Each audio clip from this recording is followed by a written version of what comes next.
All right, welcome back. This is lecture 7, which is miscellaneous items. There's certain just items I want to go through that don't fit into a particular category. This is the last lecture of this phase of the course, part 1. So, project information sheet. This is something that I came up with. So, a project information sheet is a document that consolidates important project information into a single document for quick access. It includes project information, including but not limited to the project team members, contract document information, milestones, long lead items, activities performed in the first 30 to 60 days, etc. During the bidding and pre-construction process, there are a lot of valuable information that is produced. This information is very important to a successful project. Unfortunately, a lot of this information is scattered throughout the contract documents. So what I did is I decided to take all this information and put it into a useful form. So this is my project information sheet. So as you can see, at the top you got your contractor team. So you'd list everybody's name, phone number, and email. Then you have your design team, the owner team, and the owner's rep team. Then you get into some of the contractual information. So you'd see it's a lump sum contract. When was the bid date? When was the notice to proceed date? What's the duration? How many calendar days? Is there a safety background? A security background check? You might want to put how many days in there. The total duration of the project, general contractor bonds and insurance. When did you get those? Because those expire in a year, so you want to track those dates. Put in here your work hours. What are your work hours? I mean, it's good to know this stuff because you're always fumbling through the specs to find all this information. Federal holidays, maybe you want to list them. Is there any owner furnished items? You might want to specify what items they are. Maybe you put the spec section if you need to. Liquidated damages, you might want to list what it is. Maybe it's $2,000 a week or $2,000 a day. Just quick reference, stuff you go digging for later. It's so, it takes so much time to find it. If you got the time up front, just do it now. When was the award date? Substantial completion date? Is there any milestones? Long lead items should be improved within the first 30 days. Um, Closeout, punch restoration. How long is the closeout period? 20? Is it 20 days? 30 days? Is there any some contractor bond requirements? Any risk insurance? Is there any phases? Maybe some other miscellaneous information. And then you get into the document information. You want to know what was the bid drawing date, the specification date. How many addendums were there? Maybe any other miscellaneous information. Maybe subsequent information was provided. And then you conformed dates. What was your conformed drawing date and specification date? Reference drawings, list any if there's any. Sometimes you might have existing drawings from a building. Building it from it, you're just providing it for information. Then you get into your project management information. What system are you using? What's the RFI time, RFP time, modification markups. This is important. You know, what is your percentage markup for overhead and profit, for adds and subtract, change orders. Same thing for subcontractors. Also, what's your review time for submittals and RFPs and things like that. So you just put all this stuff into one document. I find it very helpful, so I don't have to go looking for it later. You just spend the time at the front, and then you can create a spreadsheet like this and add as much to it as you want, and then always refine it. And then every time you have a job, maybe you take a younger person in the office, less experience, that obviously it's cheaper for them to do it. Hand them it and say, hey, go through the specs and find out this information. Let me know if you have any trouble. And then here's another part of it. This I put items in the first 30 days and then in this first 60 days. So this helps you list of things that contract items. We should have a schedule value, submittal register, long lead items, your NFPA 241 plan, your SWIP, quality control plan, all that kind of stuff is all identified in the contract. Then you have job site stuff. This is more of what the contractor would be doing. Schedule the kickoff meeting, meet with all your local authorities holding jurisdiction, the AHJs, Schedule your dig safe, take existing photographs, verify existing conditions, walk the existing drawings, make sure they're accurate. Obtain your permits, any connection permits, set up your job trailer, temp utilities, temp fence, set up all your logs, your coordination drawings, blah, blah, blah. It keeps going on. This is, to me, I did this from the contractor end, so some of the stuff on the right may not be relevant if you're the construction manager, but it's a good thing to keep track of anyway. And then you get to the first 60 days. You get your baseline schedule, review narrative, your first update, schedule values. These are things you're going to review and update as you go along. Long lead submittals, start procurement of long lead items. Maybe you got to get these things moving. Then you have remaining items. Submit all your daily reports, updates, all the remaining submittals and subcontractor list. Those will come after. Just stuff that you don't need to know who your painter is day one per se, but you should know soon. And then again, more job site stuff. They're going to mobilize the job site. You might erect the project sign, maybe demolition and grubbing is done, underground utilities done in the first 60 days, foundations done, you construct your mock-up.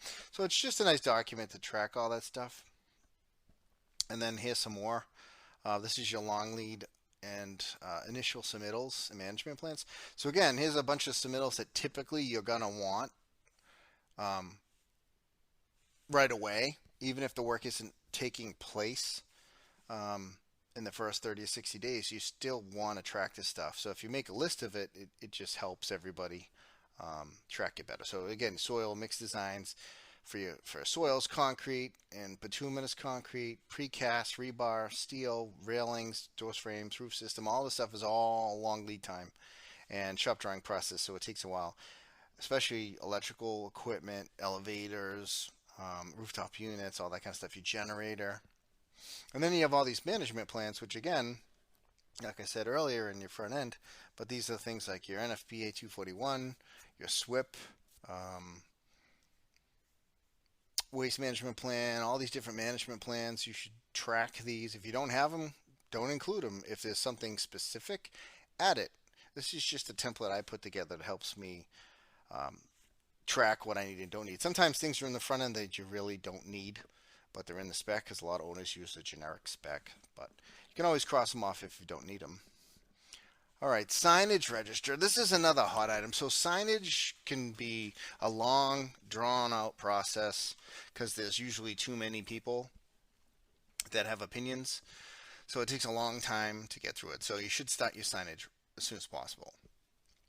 So typically, I'll create a signage spreadsheet because sometimes the signage on the drawings will only be a template, and then you get the room names and numbers, but there's no real schedule put together, so you have to put one together. So you'd want to know a spreadsheet that would identify each sign and indicate its corresponding room number, sign type, location, lines of text, etc.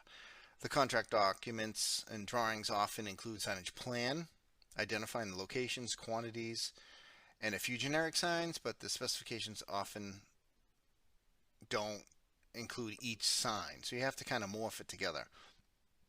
Specifications often will include a product information on the manufacturers and materials, but again, typically neither include a register consolidating all the necessary information into a single document. They kind of put that burden on the contractor. So the sign submittal approval process, like I said, can often take a long time as there's many people involved. But consolidating all that information into one sheet, it does help accelerate the process because now it's all in front of them. You don't have to go through all the documents and put Humpty Dumpty back together again. It also makes it easier for the subcontractor to fabricate and later install.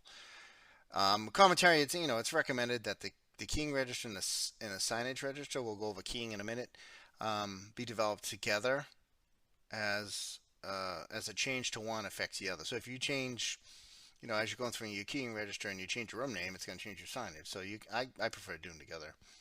And then this is just this is something you'd see in a drawing. You'd have a sign and it's going to look like this.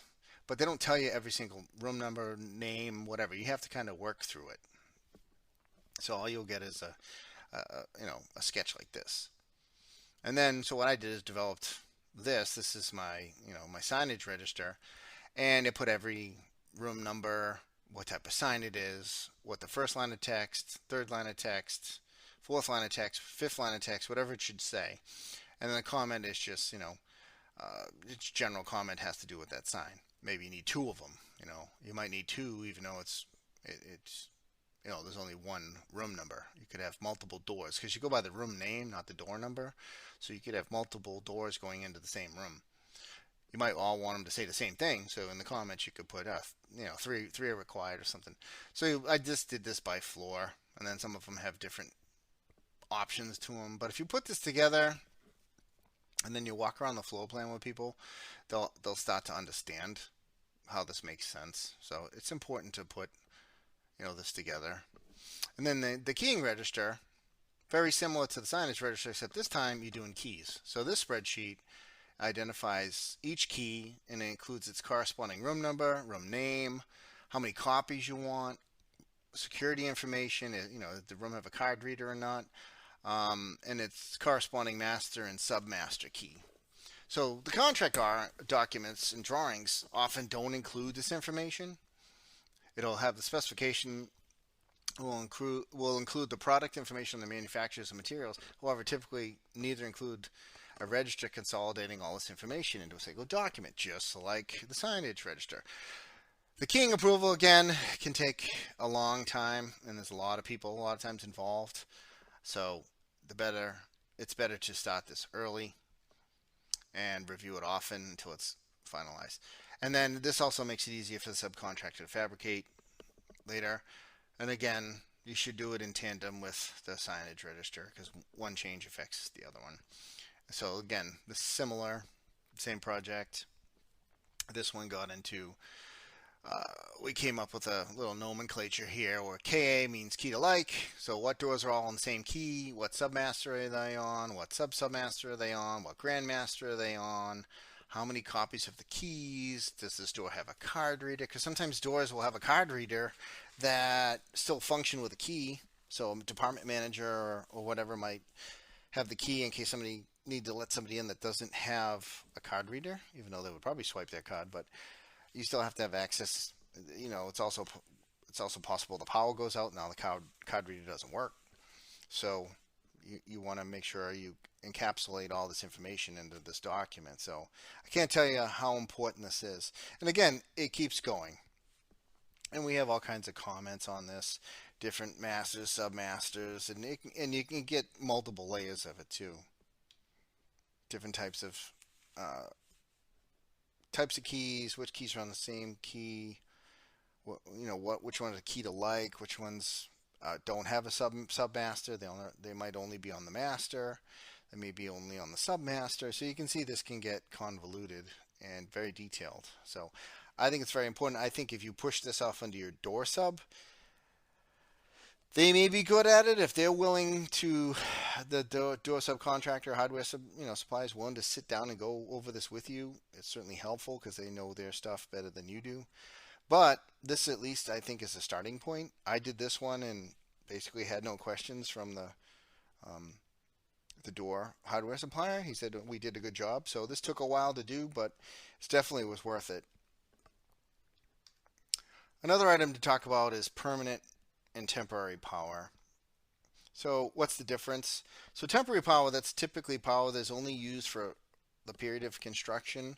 The various workers need to plug in their power tools in order to build the project. So temporary power is typically procured and paid for by the contractor.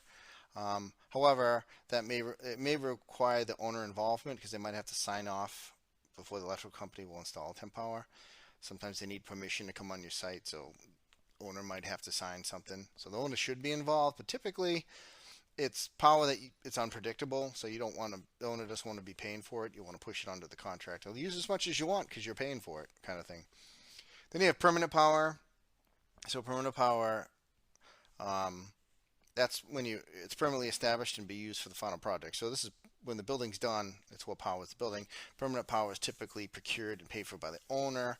The process often includes multiple steps, and if any of them are missed, the project comes to a screeching halt. So currently, with most power companies around here, at least in the Northeast, it's up to 40 weeks. And that's if you follow it to a T.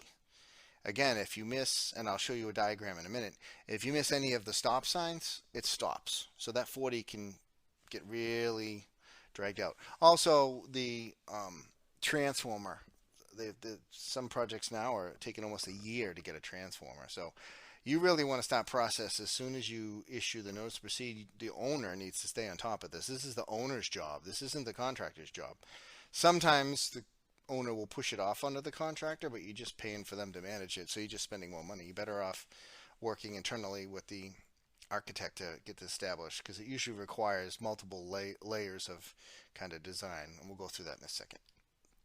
So this is a national grid thing, and it teaches you, you get this preliminary phase, and they'll tell you it's 2 weeks long. You got to call them, they put in a work request order, they start reviewing your drawings, and then you get into the design and engineering phase, which can take up to 14 weeks. And again, it walks you through it. They come out to a survey, and they got all these little parallel efforts. And so you see the little stop signs? If any of those are missed, it comes to a screeching halt. And a lot of times it's because the owner needs to sign something or pay for something. And then you get to the actual construction phase. Again, another 14 weeks. Again, it's got all these different things they call, dig safe and all this kind of stuff. Dig safe doesn't get called, they stop. And again, it's usually the owner's doing some of these things. So usually the stop sign is because the owner's involved. And then you get to schedule the construction phase, 10 weeks. Again, there's some more stop signs and there's inspections and stuff. And usually they won't turn the power on until there's something drawing power. So you need to keep that in mind.